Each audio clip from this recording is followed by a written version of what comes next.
this is what you get today. I'm Kathy, and I'm here to talk to you about this quilt for my mom.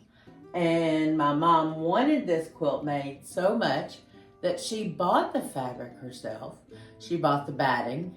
She bought everything she needed except what I had given her to go along with what she had purchased, because she really wanted to do this on her own. Now, my mom is in her 80s, early 80s, but she's just not able to pull out the heavy machine and get it set up on the table. And my dad is, but isn't always around. So, you know, he runs errands.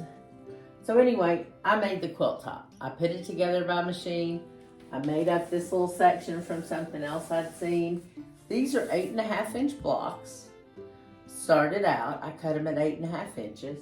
And then I made a 9-inch strip or 10-inch strip. I made mine about 9 inches or so each, but I just kind of made them in a fun way. I didn't put a strip of paper behind them or anything to tell me how long I'd be. I took 2.5 inch strips and just willy-nilly sewed them together and then trimmed a part off. Sewed them together and trimmed a part off until I had enough that looked nice and scrappy to me. And that was the funnest part of this quilt. The next funnest part was adding these white sides, because I added them a little wider than I needed. They did shrink with ironing, so be careful. Add more than you think on each side if you do a quilt like this. So my blocks in the end wound up 8.5 inches. Now I think these strips wound up at 4 inches, and I just sliver trimmed a little bit off each side. So, I mean, less than 1/2 inch. So that's how much my fabric shrank. So that's a good bit just from pressing with steam. Yes, I'm a steam user, just so you know. So my design plan for this, after I did this, I decided I wanted it to float. I've got a royal blue binding that'll go on here. It's a dark royal, but it's a solid, and there's nothing solid in this whole quilt except for the white. So that'll be a nice break too, just in the binding that it's a solid for your eyes. And what I'm gonna do is I'm gonna go from, let's see, where can you see?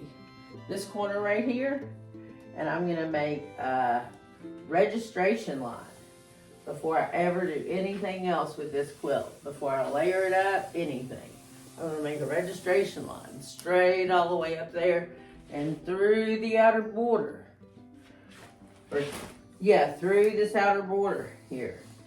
I said start right here, but that was my mistake. Use your ruler and figure where that exact 45 is.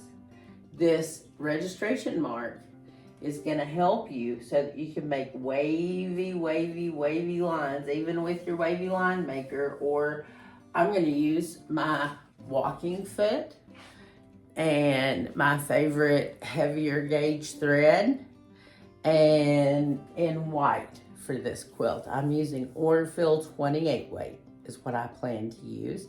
And this quilt is going to end up about 60 by 80 in the end. We're gonna cover next time how to make registration marks, different markers, and I'm gonna even give you links down below. Not that I'm affiliated with anybody, because I'm not.